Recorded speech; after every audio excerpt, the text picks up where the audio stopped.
A gente começa então falando um pouco, já que nós estamos ali com a palavra bioquímica, né, na cabeça, a gente vai falar sobre metabolismo e sobre esses primeiros tipos aí de reações que nós estamos vendo nessas imagens aí. Então é assim, ó, na bioquímica a gente vai ver muito disso, né? O que é uma reação anabólica e o que é uma reação catabólica, tá? Gente, reação anabólica ou anabolismo é quando acontece a junção, vamos dizer assim, né? Então, quando estão se formando moléculas, tá? Veja que a gente está vendo aqui nessa imagem da reação anabólica, aqui, ó, reação anabólica, energia com moléculas simples e a junção delas, as reações acontecendo até formar, moléculas complexas, tá certo? Grandes moléculas. Eu peguei moléculas simples aqui, houve a inserção, né, a utilização de energia para então ter a conformação de uma molécula complexa, muito mais, com uma estrutura muito maior. Isso é anabolismo, quando forma alguma coisa ou alguma substância mais complexa então. E reação catabólica ou catabolismo é quando acontece quebra. Então eu vou partir de uma molécula complexa, né, bastante grande, tá vendo aí pelo desenho, e aí essa reação acontece a quebra dessa molécula, produzindo energia e moléculas simples. Tá vendo que é o contrário, né? A catabólica vai começar pela molécula complexa, quebra dessa molécula complexa, produzindo energia e moléculas mais simples, tá? Por que não é besteira a gente conversar sobre isso? Porque vários tipos de reações químicas que a gente vai ver, do tipo respiração, fotossíntese, a gente vai conversar sobre quebra de molécula, catabolismo e anabolismo para a formação de moléculas complexas, tá? Reação anabólica são reações onde acontece união ou junção de moléculas ali até formar uma molécula complexa. Então dá uma olhada aqui onde eu deixei uma seta e aí, na reação anabólica o que nós estamos vendo? Moléculas simples, certo? Moléculas mais simples, juntando, tendo auxílio de energia para então produzir moléculas complexas, tá certo? Estruturas moleculares maiores, tudo bem? A reação catabólica ou reação de catabolismo é quando acontece a quebra de uma molécula que já é complexa, muito grande. Vamos pensar numa molécula orgânica muito grande. A quebra dessa molécula vai gerar energia e moléculas simples. Ela é uma reação contrária, tá? Vamos pensar em duas reações que vocês conhecem bastante assim na cabeça, tá? A reação de fotossíntese e a reação de respiração celular, tá? Já pra gente tentar pensar nessas duas situações. Se a gente fosse colocar aqui a reação de fotossíntese, o que acontece para realmente acontecer a fotossíntese ali, né? Para a planta fazer fotossíntese, ela precisa de gás carbônico e água, certo? E vai produzir C6H12O6, que seria glicose, e vai produzir gás oxigênio e vai produzir água também, certo? Veja que essa reação de fotossíntese que eu escrevi aí em cima para vocês, gás carbônico reagindo com água, logicamente a luz, a clorofila, enfim, vai produzir uma molécula complexa orgânica C6H12O6, que é a glicose, mais gás oxigênio, mais água, tá? Essa é uma reação anabólica, certo? Eu estou juntando moléculas simples aqui com a luminosidade, com energia solar e produzindo molécula complexa aqui, que é a glicose. É uma reação anabólica, certo? Se eu pensar o contrário, mais ou menos o contrário aí, que seria a respiração, eu estou partindo de uma molécula complexa, né? C6H12O6, que é glicose, mais gás oxigênio, e aí produzindo gás carbônico e água. Pensando ao contrário um pouquinho, eu estou partindo de uma molécula complexa, que é glicose, certo? E aí então produzindo gás carbônico e água. Aí eu tenho uma reação catabólica, tá? Então esqueçam aqui dessas setas agora, por favor. Só para vocês não se confundirem com essa reação aí em cima da fotossíntese. Aqui ao lado, ó, nós temos reação anabólica, as palavrinhas aí, né? União, anabolismo, eu estou juntando substâncias mais simples e tornando algo complexo, no caso moléculas complexas, com auxílio da energia, tá? E a catabólica é ao contrário, estou partindo da quebra de uma molécula complexa, produzindo energia com isso, e moléculas mais simples ali, tá? Gente, então é isso. Se a gente falou de reações aí, catabólicas e anabólicas, né? Seriam, então, assim, base para a gente entender que toda matéria viva, ou melhor, né? Se a gente colocar matéria viva ou todo ser vivo, desculpa, apresenta moléculas e que elas são moléculas orgânicas também, né? E aí, então, a gente tem alguns átomos ali que juntos podem formar alguns tipos de moléculas orgânicas. Então, vamos dar uma olhada. Olha só, né? Quando eu junto carbono, hidrogênio e oxigênio, olha lá em cima. A gente pode ter formado ali, com essa junção de vários carbonos, hidrogênios e oxigênio, carboidratos e lipídios, tá? Carboidratos, já vamos entender aqui que carboidratos seriam, entre aspas, né? Bastante aspas aí, mas seriam os açúcares, tá? Bastante aspas ali. É que de uma forma muito mais coloquial a gente fala açúcar, tá? Mas no caso mais correto seria carboidrato. Lipídios, gente, são gorduras, tá? Então, quando a gente tem uma estrutura molecular onde tem carbono, hidrogênio e oxigênio, com variados números aí de carbono, hidrogênio e oxigênio, isso não vem ao caso nesse momento, a gente pode ter uma molécula orgânica de carboidrato ou de lipídio, tá? Ao lado aqui, ó, quando a gente tem junção de átomos de carbono, hidrogênio, oxigênio e nitrogênio, a gente tem ali formado um aminoácido, e que esse aminoácido, fazendo ligações peptídicas, que a gente chama, né, várias ligações de vários aminoácidos, forma então proteína, tá? Então tem carbono, hidrogênio, oxigênio e nitrogênio, então a gente ali tem proteína sendo formada, tá certo? Pessoal, aminoácido, só para vocês lembrarem, seria a menor estrutura de uma proteína. Se eu quebrar uma proteína em vários pedaços, teremos vários aminoácidos ali, tá? E aí, então, quando a gente tem carbono, hidrogênio, oxigênio e fósforo, tá vendo? Esse outro átomo aqui é identificado pela letra P, que é o fósforo. A gente tem ali formado o ácido nucleico, que pode ser do tipo RNA ou pode ser do tipo DNA, que a gente vai conversar, tá? Então, veja que esses átomos juntando ali, formando moléculas orgânicas, a gente tem essas moléculas orgânicas estruturando um ser vivo. Qualquer que seja, desde uma bactéria até mamíferos do reino animalia, tá bom? Bom, dentro dessa ideia que eu acabei de construir aqui com vocês nesse momento, o que seriam os componentes inorgânicos e orgânicos, né? Por que a gente fala molécula orgânica, molécula inorgânica, enfim. Então, os componentes inorgânicos seriam, assim, átomos de carbonos, mas que não seriam eles os principais constituintes. Então, um exemplo aqui para vocês, né? Se eu falar assim, gás carbônico tem carbono, tem oxigênio, mas não é uma molécula orgânica, certo? Porque, na verdade, não tem o hidrogênio junto, tá certo? Quais seriam os exemplos aí de componentes inorgânicos que a gente conversa bastante a fim de falar questões aí de vestibular? Água e sais minerais, tá? Então, ali vai ser o nosso foco, será então a água e os sais minerais como componente inorgânico, tá? Então, a molécula H2O, por exemplo, e os sais minerais, que aí tem vários tipos, né, moleculares que a gente vai conversar.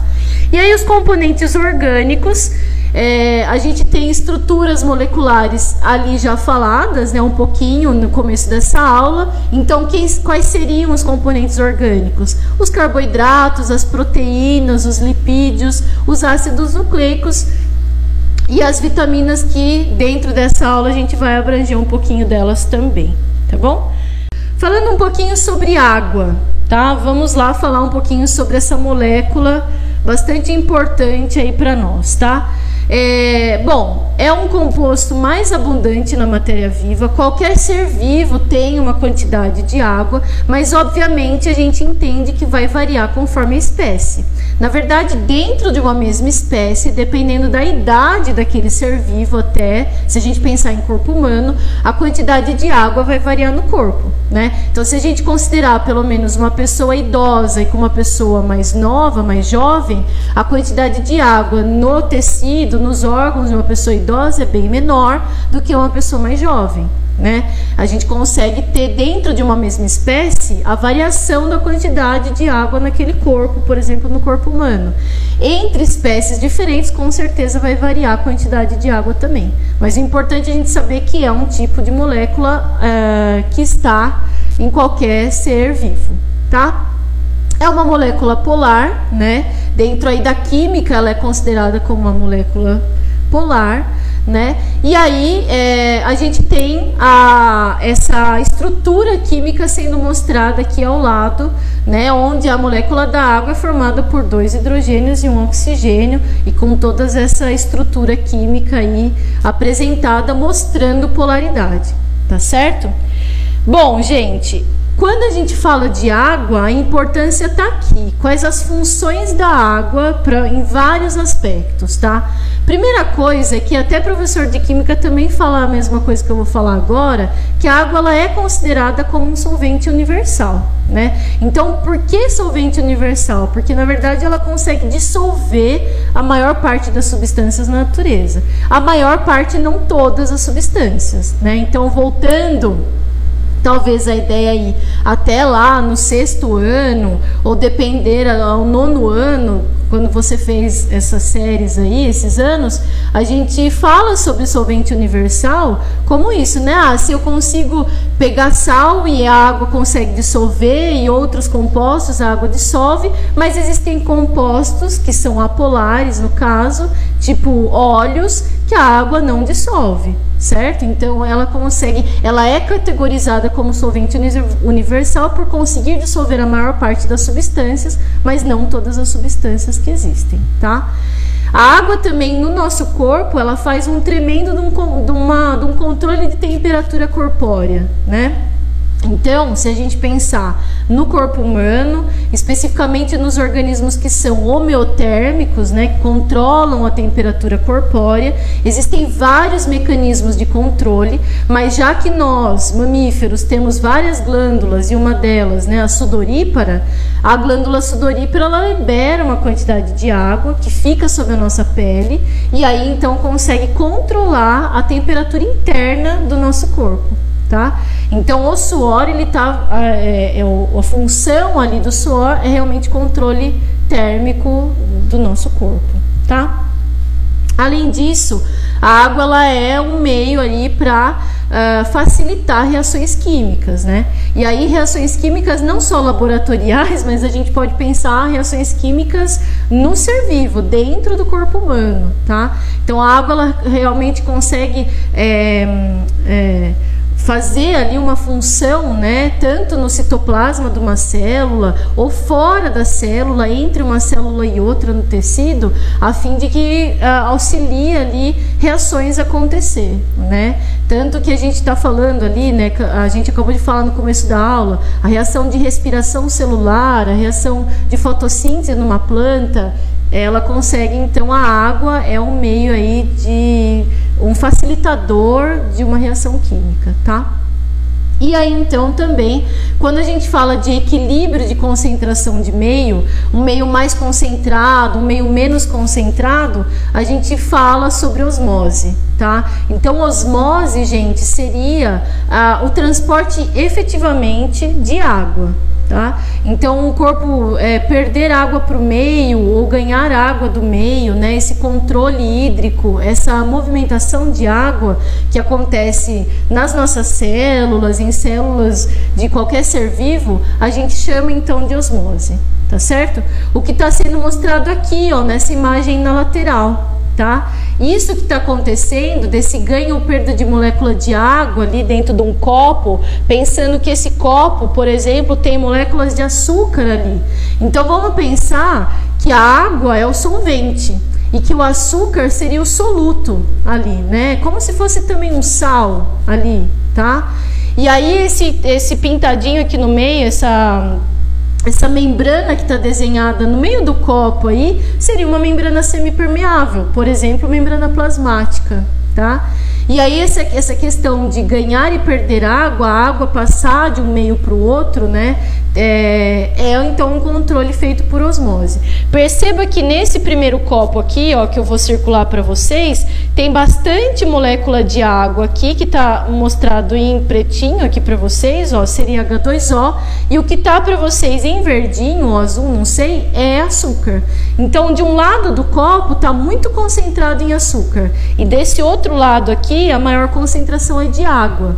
Então essa água facilmente passa pela membrana semipermeável e vai então, ó, ficar nesse outro lado do copo, diluindo um pouco daquele açúcar que está ali, tá? Isso que está acontecendo, da água passar pela membrana, porque ela está muito mais em maior quantidade de um lado do copo e menor quantidade do outro, portanto essa água passa para o outro lado do copo e dilui um pouco daquele açúcar, a gente chama de osmose, tá?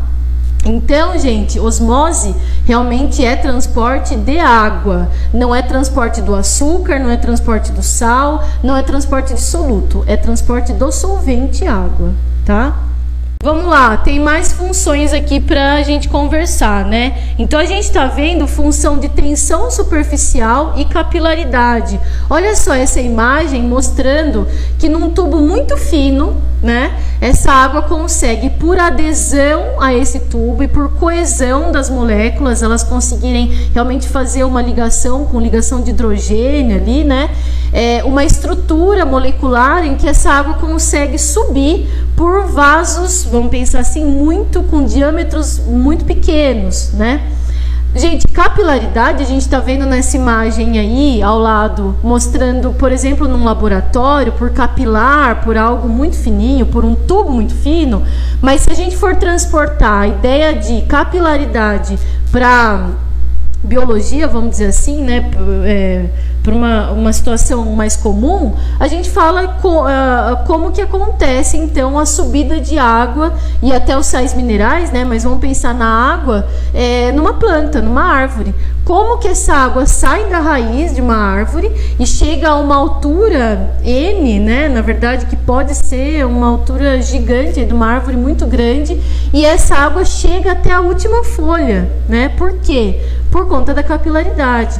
A gente sabe que nas plantas que têm vasos condutores, então vamos pensar numa angiosperma, numa árvore bastante grande, ou numa gimnosperma, numa sequoia muito grande, muito alta, ela tem ali xilema e tem floema, né? Não sei se vocês se lembram muito bem desses vasos condutores, mas o xilema é um vaso condutor com um diâmetro muito pequeno, assim, e é o vaso condutor que leva a água e sais minerais até a última folha, né?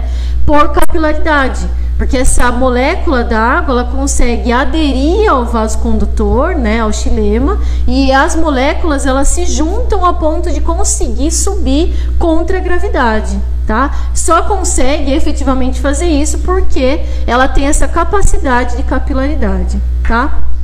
Além disso, a gente está vendo aqui ao lado a tensão superficial que a água tem. E aí a gente fala dessa coesão das moléculas, ou desculpa, né, dos átomos que formam a molécula da água se aderirem a ponto de ter uma conformidade molecular com essa característica, né, de ter essa facilidade de observação de uma tensão superficial, tá?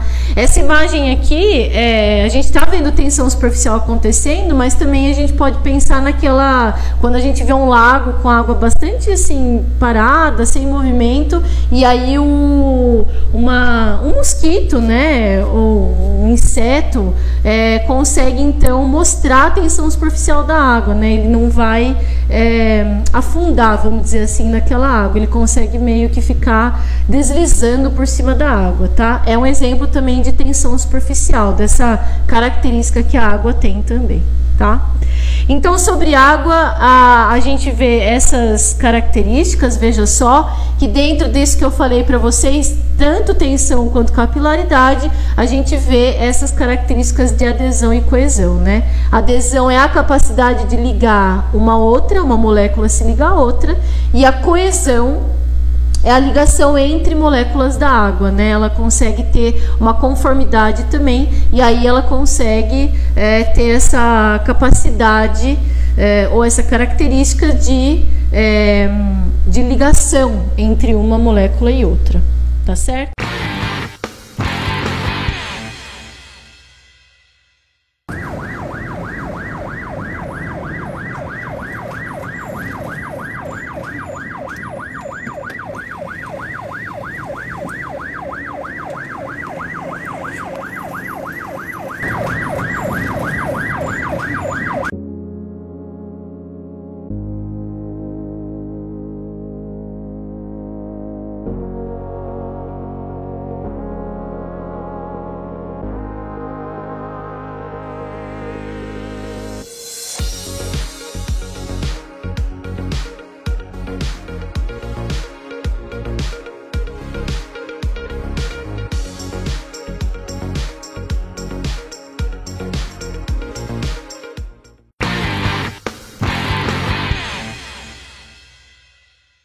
A gente vai trabalhar hoje com a geometria euclidiana, que é falar sobre esses elementos que dão origem às nossas retas, semirretas, que são figuras, polígonos, né? E todas as informações que a gente tem. Olha lá.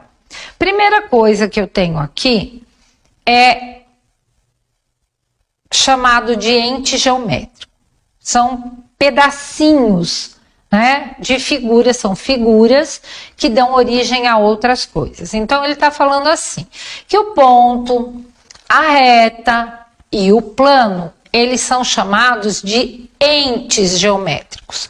Por quê? Porque eles é que são os nossos elementos que vão compor outras figuras. Depois disso, a gente tem uma classificação. Então, por exemplo, ele fala aqui, ó, os pontos eles são representados pelas letras maiúsculas do nosso alfabeto. Então, aqui eu tenho, por exemplo, um ponto A, né? Ponto B, ponto C, ponto P, ponto Q, a letra que eu quiser, só que ela deve ser uma letra maiúscula. Aí a gente sabe que se eu pegar muitos pontos e colocar um ao lado do outro, eles vão formar linhas que podem ser curvas ou retas. A reta, ela é um conjunto desses pontos, mas ele é um conjunto infinito, porque a reta, ela não tem tamanho, a gente não consegue medir uma reta. A gente consegue medir um pedacinho dela, mas a reta, ela é infinita. Ela não tem começo e ela não tem fim. E ela pode ser representada por uma letra minúscula do nosso alfabeto. Então eu posso ter um ponto azão e uma reta azinho. Então, letras maiúsculas para pontos, letras minúsculas para retas. Ah, então, o que é mesmo uma reta? É um conjunto infinito de pontos. Então, a gente tem sempre um conceito, né?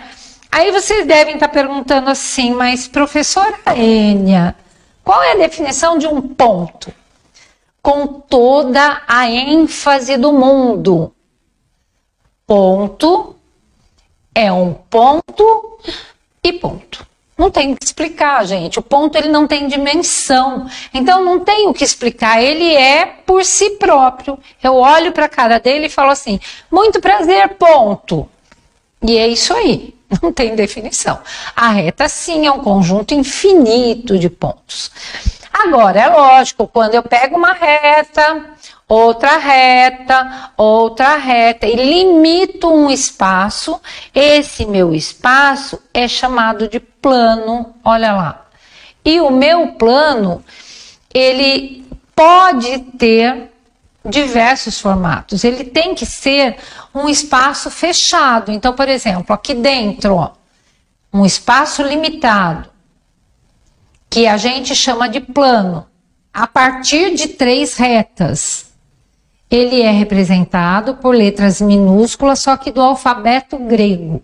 Então, alfa, beta, gama, teta, pi, rho, épsilon. Então, várias letras do alfabeto grego que eu posso usar. Nesse caso aqui, a gente tem esse plano que se chama alfa. Ele parece um A, né? Ou parece um peixe sem rabo, sei lá. Ele parece uma figura parecida, mais ou menos com um 2 sem a parte de cima.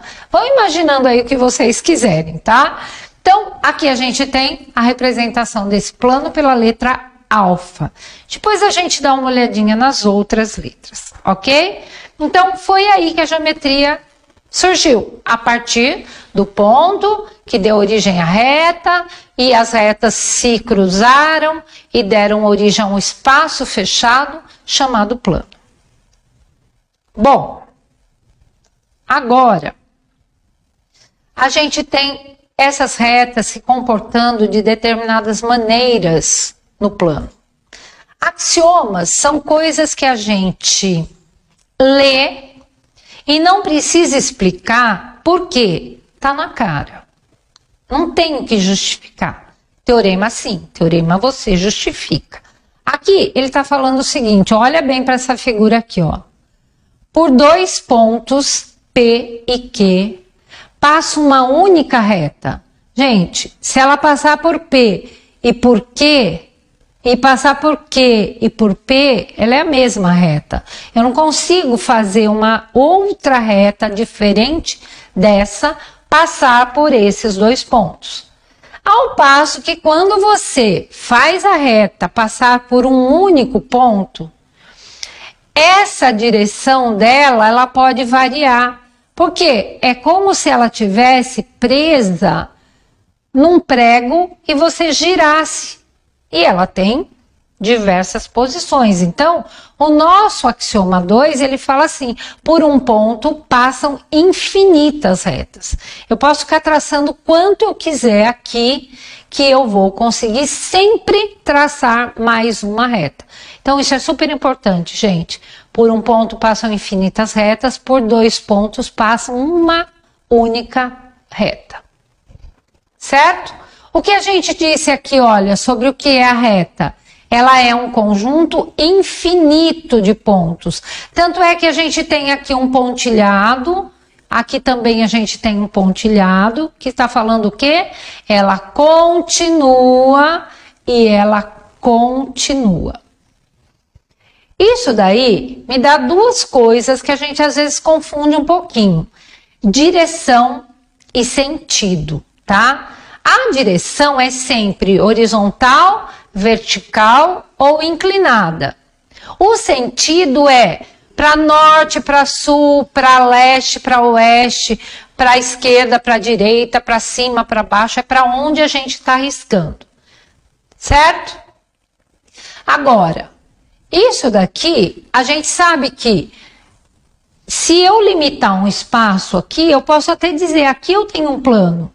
Então, a minha reta, ela é composta por infinitos pontos, mas sempre existe um ponto que não está sobre a reta, está fora dela. Então, aqui o que está escrito? Dado uma reta, existe pelo menos um ponto fora dela. Lógico que existem infinitos, né? Mas pelo menos um, certeza. E por três pontos não colineares. Então, vamos pensar na palavra colinear. Co quer dizer mesma. Linear quer dizer linha. Mesma linha, mesma reta. Olha só um pouquinho. São três pontos. Esses dois pontos, eles estão sobre a mesma reta. Mas esse aqui não. Esses dois pontos, eles estão sobre a mesma reta, mas esse aqui não. Então, a gente fala que eles não são colineares, porque cada hora tem uma outra reta que não é aquela que eu estou olhando ou considerando. Esses três pontos não colineares, eles formam um plano. Tá? Eles formam um plano, que é um espaço limitado, fechado, onde lá dentro existem infinitas retas e infinitos pontos. Se eu quiser desenhar aqui dentro milhares, milhões, bilhões de pontos, eu consigo. A mesma coisa com retas, eu posso traçar quantas eu quiser dentro de um plano. Então a gente tem um ponto, uma reta tem infinitos pontos e um plano tem infinitos pontos e infinitas retas. O menor plano que a gente consegue limitar seria formado por 3 pontos não colineares, e aí a gente conhece essa figura, sabe que isso daqui é um triângulo, né? Então é a menor figura, quer dizer, em quantidade de lados que eu consigo determinar como plano, é um triângulo, tá? Aí ele fala assim, ó, um ponto qualquer de uma reta divide essa reta em duas semi-retas. Semi quer dizer metade. Então, daquele ponto para a direita eu tenho a metade da reta, daquele ponto para a esquerda eu tenho a outra metade. Aí vocês devem estar perguntando, mas como que você sabe que ali é a metade? Não, eu estou dizendo que a partir dali eu vou desenhar a mesma quantidade de reta dos dois lados. E aí eu posso considerar como semi, que quer dizer metade. Então uma semi-reta que vai para o sentido da direita e uma semi-reta que vai para o sentido da esquerda. E esse meu ponto aqui, então, é a origem. Então vamos fazer assim, ó. A semi-reta, ela começa no ponto e segue em direção à seta. A outra semi-reta, vamos passar para cá agora, ela começa nesse ponto e vai em direção à outra reta, à outra seta. Esses são os sentidos, ok? Bom, lógico que se eu tenho vários pontos, eu tenho várias retas, elas estão no plano e elas se comportam de maneiras diferentes de acordo com o meu desenho ou a minha posição dessa reta. Então a gente fala que as posições relativas entre duas retas, elas são, não se cruzam num único ponto ou são a mesma reta ou caminham uma sobre a outra o tempo todo. Tá, entendi isso. Quando elas nunca se encontram, a gente tem a situação de retas paralelas. O que que eu sei? Que a distância entre elas é sempre a mesma, tá? E a gente diz então que as retas paralelas, elas jamais têm intersecção. Elas jamais se encontram. Tem um maluco que falou que as paralelas se encontram no infinito. Mas como a gente não sabe onde é o infinito, eu não vou poder provar para vocês. Se lá no infinito elas dão a mão e saem correndo, tá? Pra gente, no momento, aqui no plano onde eu desenhei, eu sei que retas paralelas caminham a mesma distância entre elas e jamais se encontram. Não tem intersecção. As retas que são concorrentes são aquelas que se interceptam, elas se cruzam e a possibilidade de uma reta cruzar com a outra é de um único ponto, que é essa figurinha que a gente tem aqui, ó. Uma reta, outra reta, o ponto de intersecção. Então essas são retas concorrentes.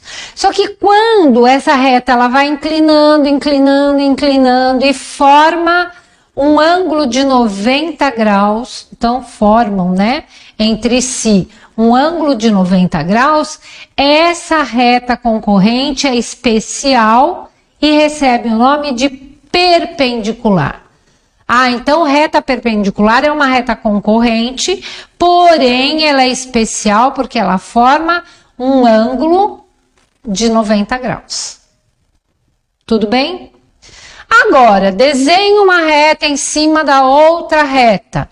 Todos os pontos da primeira são pontos da segunda também. Então, aqui eu tenho retas coincidentes. Quantas? Sei lá, a partir de duas. Desenhei uma, desenhei outra, mas não dá para saber se foi uma, duas, três, quatro, por quê? Elas têm todos os pontos coincidentes. Eu deveria, então, escrever o nome das retas. Aqui eu sei que tem duas, por quê? R é o nome da primeira, S é o nome da segunda. A gente tem 3 tracinhos aqui, tá vendo? Ó, 1, 2, 3. Esse é o símbolo de coincidente. Quer dizer, todos os pontos da reta R são pontos da reta S também. Ok? Bom, lógico que quando a gente tem a intersecção dessas retas, a gente vai criando regiões que a gente chama de regiões angulares, os nossos ângulos. Qual é o conceito de um ângulo? Ele é formado por duas semi-retas, lembra? Semi-reta começa no ponto de origem e vai para o infinito, para o lado que ela tiver que ir. E entre duas semi-retas, olha só, começou aqui e foi, sei lá para onde, né? Para a Lua. Começou aqui, sei lá, foi para Marte. Mas aqui, esse espaço formado, ele recebe o nome de ângulo. Esse ângulo aqui, se ele for, lembra das perpendiculares? Aqui eu tenho 90 graus. Se esse meu ângulo ele for menor que 90, estão vendo esse ângulo? Ele é menor que 90, porque o 90 chega aqui, ó. Ele é um ângulo agudo. E ele começa sempre aqui, tá? Ele começou aqui e parou aqui. Ele é menor que 90. Um ângulo agudo. Ele começou aqui e parou aqui. Ele é um ângulo de 90 graus, ele é um ângulo reto. Ele começou aqui e passou do 90. Ele é um ângulo obtuso. Se ele der a volta daqui até chegar lá e formar meia circunferência, eu vou chamar isso de ângulo raso, tá? A gente tem aí ângulo côncavo, porque o côncavo ele começa aqui, ele passa de 180. Aí a gente teria que falar sobre o que é côncavo e convexo. Então, a gente, sempre que vai medir um ângulo, a gente mede um ângulo pelo seu lado menor do que 180 graus. E o ângulo pleno, ele é chamado de ângulo de uma volta, que ele forma, então, todo o contorno aqui. Lembrando que se aqui tem 90, mais 90, 180, mais 90, 270, mais 90, 360. Então, uma circunferência, que é todo esse trajeto, tem 360 graus.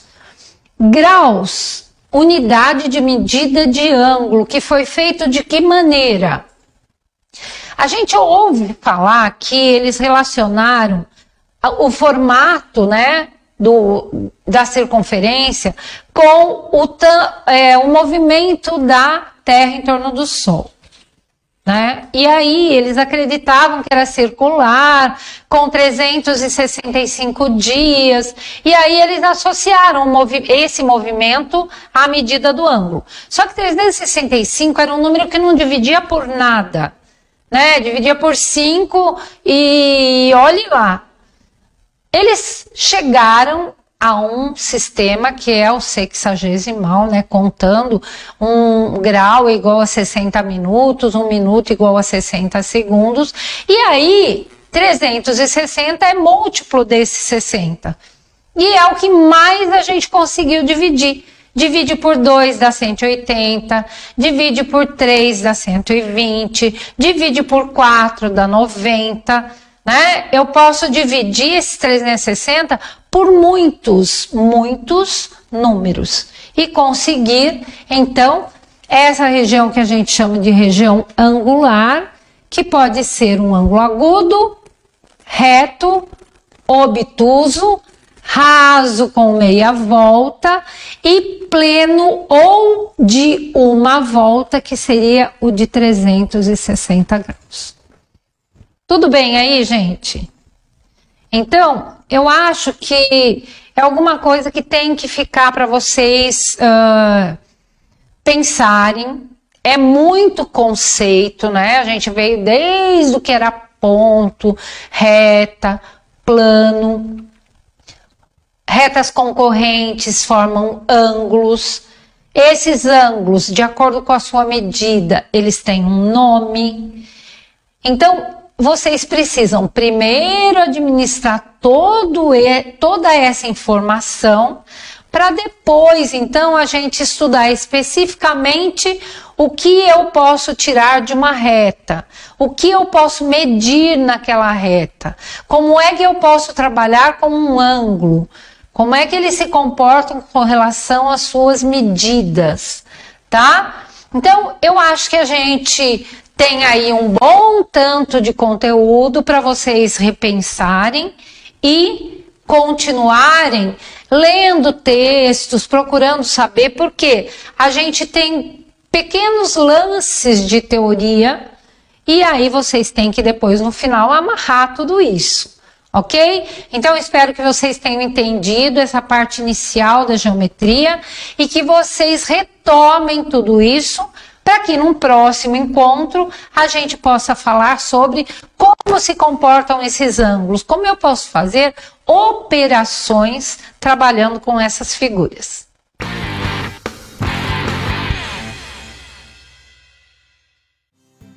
Já conhece o Clube Confiança? Um sistema de fidelidade de todas as unidades de postos de combustíveis e serviços da Rede Confiança em Indaiatuba. Através de um pequeno cadastro em qualquer abastecimento ou consumo nas conveniências e serviços da Rede Confiança, acumule pontos e resgate em prêmios. Confiança no nome e no combustível também. Para saber mais, confira nossas redes sociais.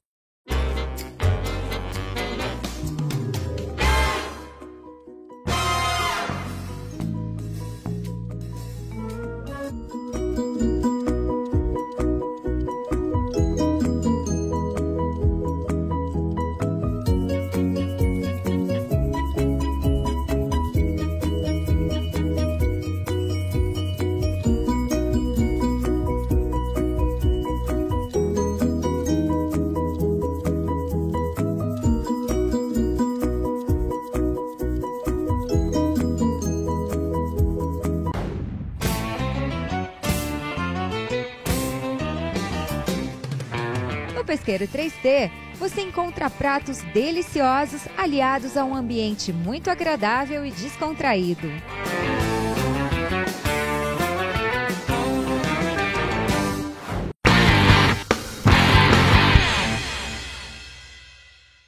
A gente vai continuar agora com polarização, tá?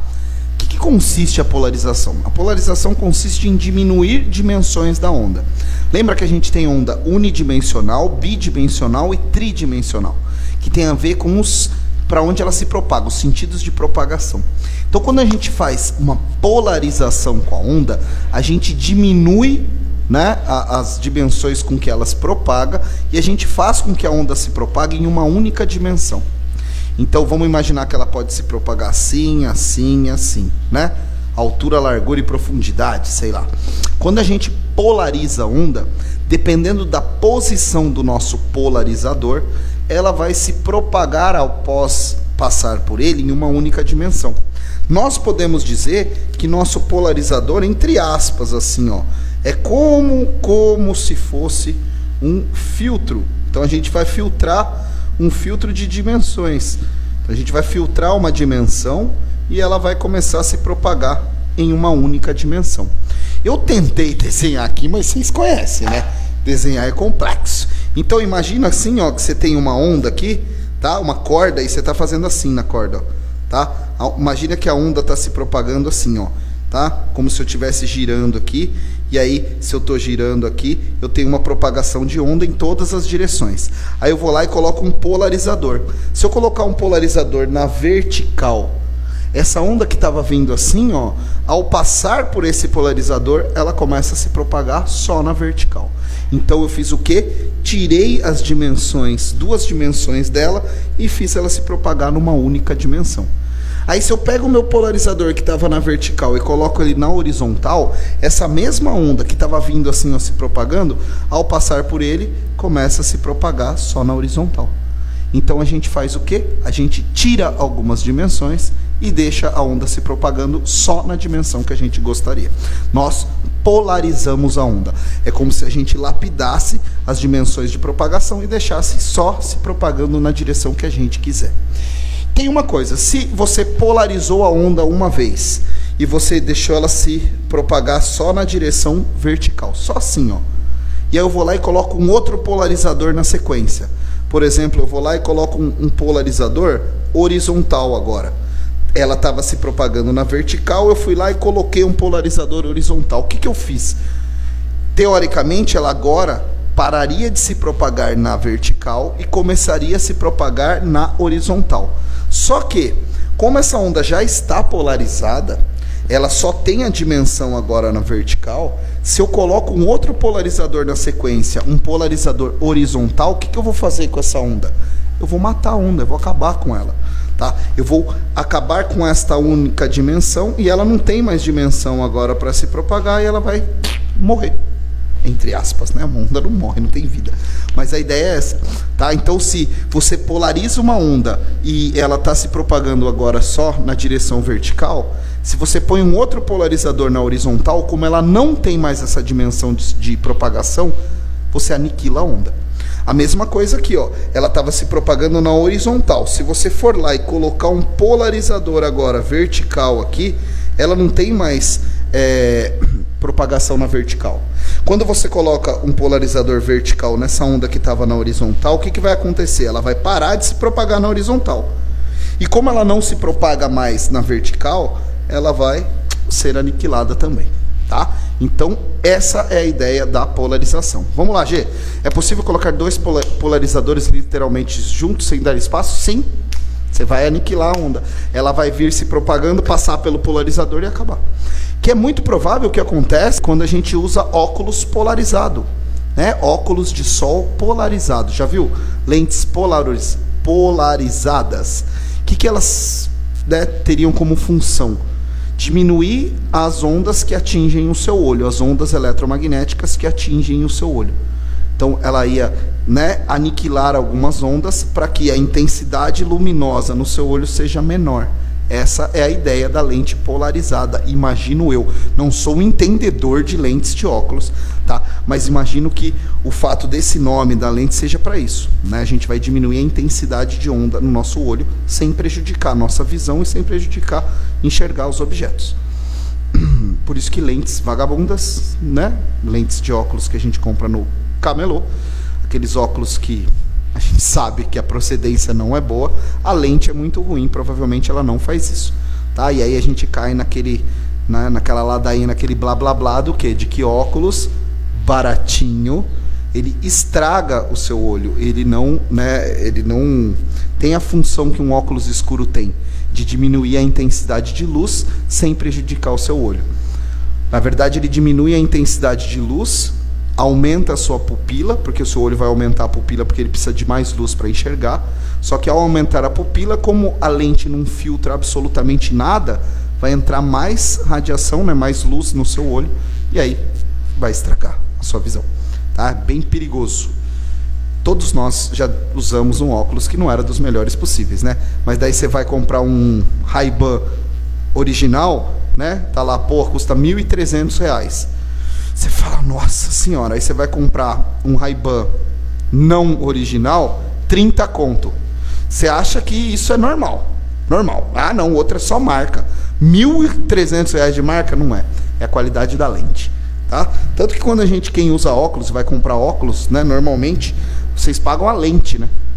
A armação, velho, o cara fala, escolhe qualquer uma aí, velho. É a lente que é caro. A tecnologia tá ali, tá? E exatamente. É muito perigoso. Então, o nosso olho aqui é uma das coisas que a gente mais usa, né? Enxergar. Então, a gente tem que cuidar bem disso. Antes que vocês perguntem, eu não conheço tecnologia de lente de contato, tá? Porque às vezes me perguntam e falam, nossa, é complexo a lente de contato, não é uma coisa tão simples assim. E tem aqueles óculos transition, já viram? Que começa a bater muita luz, a lente escurece, para de bater luz, a lente fica mais clara. Então ele é fotossensível. É muito louco. Quem usa esse tipo de óculos diz que demora um pouco para você se acostumar. No começo, assim, você fica meio estranho. Eu nunca usei óculos, mas eu imagino que é uma sensação muito diferente, né? De você olhar para uma coisa e não enxergar, e você põe 2 pedacinhos de vidro na frente do seu olho e fala, nossa, agora melhorou, né? Lente Magia. Magia nada. Tecnologia, meu. A gente consegue fazer milagre, né? Pensa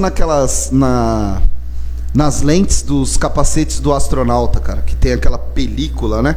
Imagine, você não tem atmosfera ali. Se o sol bate direto no seu rosto, imagine sem nenhuma atmosfera. Não ia filtrar os raios ultravioleta C, que são perigosíssimos, né? Eles já são filtrados, muitos, né, já são filtrados na nossa atmosfera. Chega aqui pra gente ultravioleta A e ultravioleta B, que já são demasiadamente perigosos. Imagine ultravioleta C.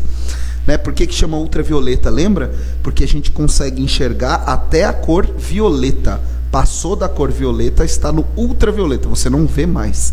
Mas não quer dizer que ele não cause uma ação na gente. Tá? Partindo então da polarização, que é como se fosse um filtro de dimensões, nós vamos para o som, para as ondas sonoras, para os fenômenos ondulatórios ligados à onda sonora. Então, quando a gente está falando de som, várias coisas vêm à nossa cabeça, né? Música, eco, aí... Já percebeu a diferença de falar numa casa cheia de móveis e falar na mesma casa sem os móveis? Né? O som é diferente. Ocorre um fenômeno ali, diferente do que ocorre quando está cheia de móvel. Então, quando a gente está falando de som, muitas coisas vêm à nossa cabeça. A gente tem que agora filtrar tudo e tentar direcionar para a física aqui. Então, quando a gente está falando de som, a gente tem a velocidade do som mais ou menos na cabeça. Essa velocidade do som é a velocidade do som no ar, tá? Então, no ar, na nossa atmosfera, o som tem uma velocidade aproximada de 340 metros por segundo, se tiver em uma temperatura aproximada de 20 graus. Quando nós aumentamos a temperatura, a velocidade do som aumenta. Tá? Lembra que o som é uma onda mecânica que se propaga de molécula a molécula. Quanto mais próximas as moléculas, mais rápido é a propagação do som. Então, a velocidade do som nos sólidos, onde as moléculas estão bem próximas, ele é maior do que a velocidade do som nos líquidos, onde as moléculas estão ligeiramente mais afastadas. E nos líquidos é maior que a velocidade do som no ar ou nos gases, tá? A gente tem, então, uma diminuição da velocidade do som com o afastamento das moléculas, ou seja, com mudança de estado ali. Nos sólidos, maior velocidade, nos gases, a menor velocidade. Nosso ouvido é treinado para escutar os gases. Então, a gente interpreta bem os sons produzidos no ar. Né? Quando a gente está dentro d'água, a gente escuta, mas não escuta igual. Quando a gente coloca a cabeça num sólido e produz sons, a gente escuta, mas não escuta de maneira igual. A velocidade do som ali vai influenciar na maneira com que você vai interpretar esse som. E nós só conseguimos escutar sons que estão no mínimo a 20 Hz e no máximo a 20.000 Hz. Menos que 20 Hz a gente não escuta. Nós chamamos os sons que estão abaixo dessa frequência de infrassom. Tá? E nós chamamos os sons que estão acima dessa frequência de ultrassom. De novo, ó, fenômenos ondulatórios sendo aplicados na medicina. Nós fazemos ultrassom. Para que a gente faz ultrassom? Para ver tudo que o olho não consegue ver. Igual quando nós fazemos raio-x, fenômeno ondulatório. Tá? A onda de raio-x, ela atravessa a carne e ela não atravessa o osso. Por isso que a gente tira raio-x. Né? Você vai lá e você quer ver como é que está o seu osso. Duas maneiras de fazer, é muito simples. Ou você abre a pessoa e olha o osso, ou você tira uma radiografia e olha o osso por contraste, que é o que a gente faz. Né? Então a gente tem uma película, joga raio-x. Tudo que é osso vai absorver esse raio-x, vai fazer uma sombra na nossa chapa. Tudo que é carne vai atravessar o raio-x, vai queimar a chapa. Aí a hora que você olha na chapa, você vê exatamente o seu osso. Dá para fazer isso também utilizando ultrassom. É também um exame de imagem, só que é caro. Né? Dá para fazer também ressonância magnética. Olha lá, mais um exame de imagem que a gente faz utilizando ondas. Também dá para fazer efeito Doppler, exame de Doppler, que também é um fenômeno ondulatório. Tá? Então a gente usa esses fenômenos ondulatórios absurdamente na medicina, para muitas coisas. Tomografia computadorizada. Você também usa radiação para fazer tomografia, né? E a gente até usa uma coisa que nós chamamos de contraste, para poder enxergar as diferentes coisas que tem ali dentro. Todos esses são exames de imagem. Então você vai lá, joga os raios, analisa e vê as imagens, vê o que está formando. E aí a gente consegue ver dentro das coisas, né? Hoje em dia, se você for no aeroporto, num presídio, em coisas assim, né? Nego não fica mais te revistando, colocando a mão em você. Ninguém encosta mais em você. Você passa por um raio-x. Acabou. Né? O que é, sei lá, o que é metal vai ficar branco, o que é droga vai ficar azul, o que é bebida vai ficar vermelho, não sei as cores. Mas cada substância vai reagir ou vai se interagir ali com o raio-x e vai produzir uma cor. Tem como esconder? Não tem como. Tá? Não tem como se enganar o raio-x. Tá? O que pode acontecer é a pessoa que está olhando não vê, mas enganar o raio-x não dá. Então a gente vê através das coisas. E ainda, o ser humano é muito esperto, ele ainda faz esse exame de imagem e põe um cachorro.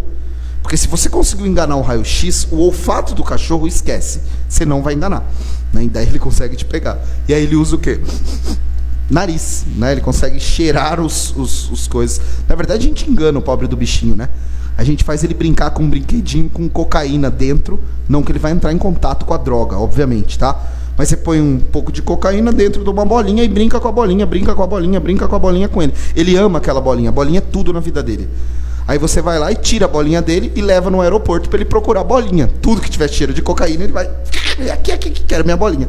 Então, na verdade, a gente usa o cachorro enganando ele, né? Ele não é consciente. Ele fala, nossa, hoje procurarei drogas. E ele sai cheirando pelos aeroportos procurando droga. Não, ele só quer a bolinha. Eu quero minha bolinha, minha bolinha, minha bolinha. Muito louco, né? O banco apita, ali é um detector de metal. O que tem? Tem um campo magnético ali. E a hora que você passa um metal, você altera o campo magnético. E aí a hora que altera o campo magnético, apita. Simples assim. Tá? Inclusive, gente, quando você vai fazer um exame desses de imagem, tipo ressonância magnética, tipo raio-x, né? Metal, para alguns exames, é perigoso. Né? Se você tem pino na perna, se você tem alguma coisa no seu corpo de metal, você não pode fazer ressonância magnética naquele lugar. Por quê? Porque o metal vai conduzir a onda eletromagnética que é emitida ali e ele vai aquecer. Então você se queima, né? Não pode fazer. Tem um pino na perna, eu vou fazer ressonância magnética nessa perna. Não, não vai. Você pode fazer raio-x. Vai aparecer o seu pino ali, né? Aparece uma coisa que fala, isso daqui é o metal que está colocado no osso. Mas ressonância, por exemplo, você não pode fazer. Fica a mesma ideia assim, onde você já colocou um garfo dentro do micro-ondas e ligou o micro-ondas? Ou pior, não, essa daqui é de mirim, né? A mãe sai de casa, deixa o filhão lá e fala pro filhão, filho, pedi uma marmita para você, está no micro-ondas, é só esquentar.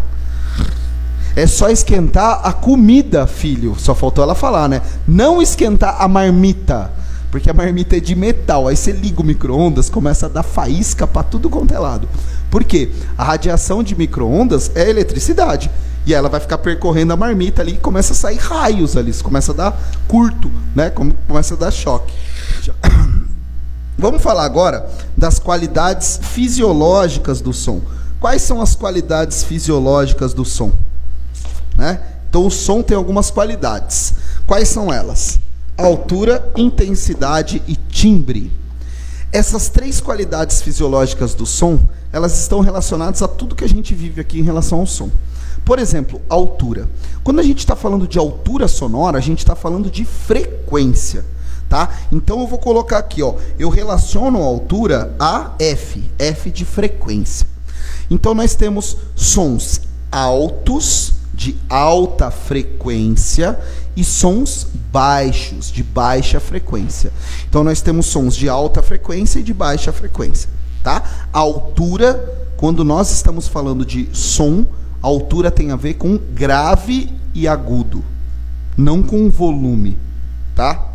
Então, som alto. O que é um som alto? É um som agudo. Som baixo. O que é um som baixo? É um som grave. Entenda alto e baixo como frequência alta e frequência baixa. Beleza? Intensidade. O que tem a ver a intensidade? Intensidade tem a ver com a força do som. Então, um som forte é um som intenso. Pensa assim, ó, é um som cujas moléculas vão estar vibrando tanto que quando elas baterem no meu tímpano, elas vão bater com força. E aí, para mim, vai parecer que o volume é grande. Ou um som fraco, as moléculas estão um pouco agitadas, elas vão bater no seu tímpano bem fraquinho e você vai escutar um som de intensidade baixa. Então, a intensidade sonora tem a ver com som forte e som fraco, tá? Então, ó, som forte. A intensidade a gente podia associar à amplitude. Então lembra, ó, um som, ó, vamos colocar aqui, ó, vocês enxergam aqui? Enxergam, ó. Imagina um som assim, ó. Essa daqui é uma onda e essa onda tem uma amplitude, tá? Ó, a amplitude é isso daqui da onda. Vamos imaginar uma onda de mesma frequência, só que com uma amplitude maior, ó. Vamos imaginar que aqui é a amplitude. Esse som é fraco, esse som é forte. Então a força, né, ali tem a ver com a amplitude, tá? Nós teremos som forte e som fraco. Você pode associar com o que a gente chama de volume. Então um som forte é um som que tem um grande volume sonoro. Um som fraco é um som que tem baixo volume sonoro, tá? E a última coisa para a gente fechar esse bloco aqui, ó, é o timbre. O timbre tem a ver com a identidade sonora. Quando nós escutamos determinados sons, nós sabemos de onde aquele som vem, porque ele tem um timbre característico. Se você estiver de costas, de olho fechado, e escutar alguém tocando um violão, você sabe que é um violão, você não precisa ver o violão. Ou você liga para algum parente ou algum amigo e ele fala alô, você sabe que é ele. Se outra pessoa atender o telefone dele e falar alô, você vai saber que não é ele. Por quê? Porque você conhece a voz dele, você conhece o timbre dele. Então, o timbre é uma característica que faz com que a gente diferencie sons de mesma intensidade e mesma altura produzidos por objetos diferentes. Então, um piano tocando exatamente a mesma música que um violão juntos, você sabe o que é o piano e você sabe o que é violão. Tá? Você não precisa olhar para saber. É só a identidade sonora. Nós também temos um timbre próprio. Tá? Cada um tem um timbre de voz. A gente pode falar a mesma palavra na mesma altura, com o mesmo tom. Nós não teremos o mesmo timbre. Né? Aqueles bandas ou grupos que todo mundo canta.